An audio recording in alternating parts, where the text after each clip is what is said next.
وەک لای هەمووان ئاشکرایە پێویستە کارکردن بۆ ناساندنی پرسی جینۆسایدی گەلی کوردستان لە پێشینەی کارەکانی حکوومەتی هەرێمی کوردستاندا بووە، چونکە جینۆساید ناسنامەی گەلی کووردە لە کاتێکدا کابینەی نۆ چاکسازی کردووەتە دروشمی خۆی کەچی لە پرسی جینۆسای گەلی کووردا فەرامۆشێکی تەواو هەست پێ دەکەین. باشترین بەڵگەش نەگەڕانەوەی ڕووفاتی 171 ئەنفال کراوە لە بەغداوە بۆ کوردستان کە ماوەی 3 ساڵە چاوەڕوانین کەچی هیچ وەڵامێک نادرینەوە. هەروەها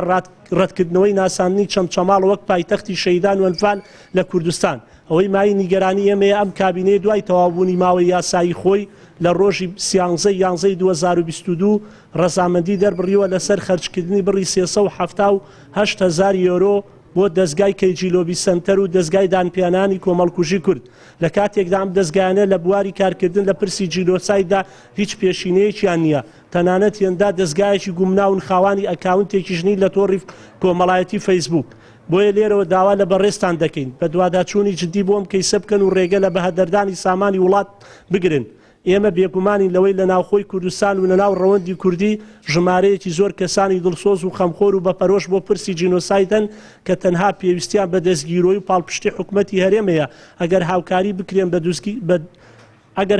بکرێن بە زووی بەرهەمی کارەکانیان دەبینرێت. بۆیە داواکارین وەزارەتی شەیدان و کاروباری ئەنفال کراوان بۆ هەموو لایەکی ئاشکرا بکات لەسەر چ بنەمایەک گرێبەستی لەگەڵ ئەم دەستگایەدا کردووە.